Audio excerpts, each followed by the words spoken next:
I am Sylvia, and this is Shivis Planet Food Systems in Practice, where I explore how organic and sustainable food companies navigate in real world sustainability.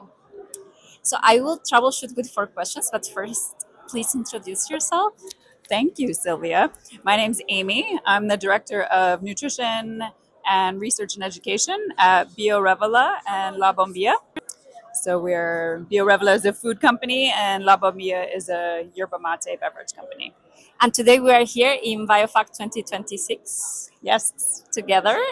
So let's start with the 4 questions. Great. First, what does sustainability mean for your company in your day to day? I love this question because sustainability is such a big word and it's something that's really important to me. My bachelor's degree was actually in sustainability and ecology. And I think beyond the certifications, from a day-to-day perspective, it's really like how can we reduce waste at every step along the supply chain from our suppliers, making sure we're clear with them, like what quantities we're ordering, and everything along the way. So, we make a point of basics like recycling and things like that. But we also really make an effort to reduce waste. Like even if it costs more to order smaller quantities of ingredient that we know has a shorter shelf life, we will order those smaller quantities rather than letting it go bad, things like that. One program that I really love that has been great is we donate foods that are perfectly fine to eat, but maybe like slightly overcooked or slightly undercooked or close to the expiration date. So we have a network in our local region where we donate foods to food banks or to various programs. That's So great that's been to great. hear. Yeah. Shoot number 2. Yes. Where in your value chain is it hardest to balance sustainability with commercial realities? It's another really good question. I think probably packaging is one of the most challenging. So, one thing I learned in looking at our packaging is that actually recycled plastic is probably the most ecological option because it's a single material and so it is recyclable. Has a limited recyclability life, but it is recyclable.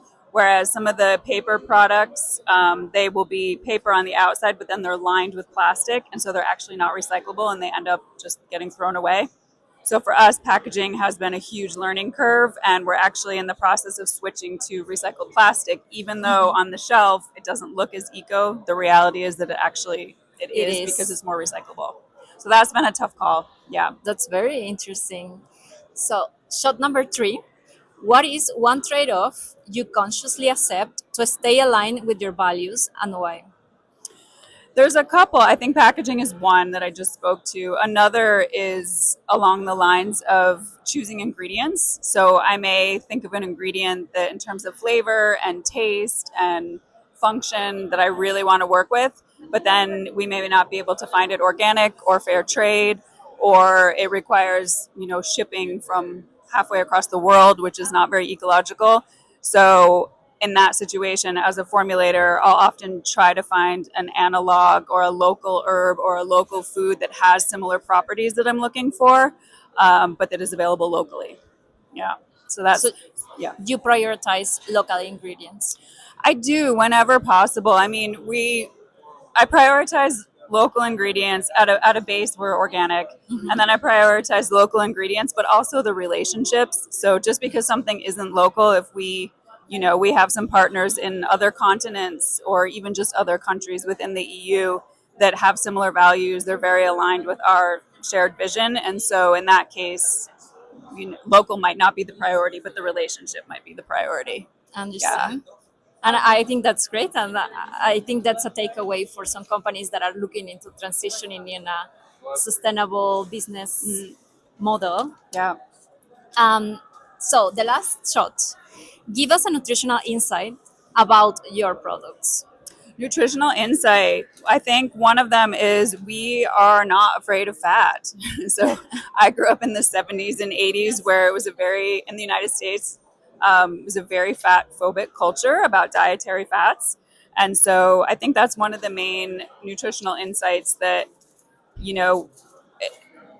when I formulate products, I'm very much trying to reduce the glycemic index and the sugar content while not being afraid of fat, because really it's that ratio is very important. Like if you're eating lots and lots of sugar and carbohydrates, eating fats can be problematic, but when you reduce the carbohydrates, the body can naturally handle fats and healthy fats like coconut oil and various olive oil, the Can various it fats we use. can it be like a keto diet type of product? Ours is a little bit, I mean, it can. So a ketogenic diet is generally anywhere, it's usually below 50 grams of carbs a day, which is quite low.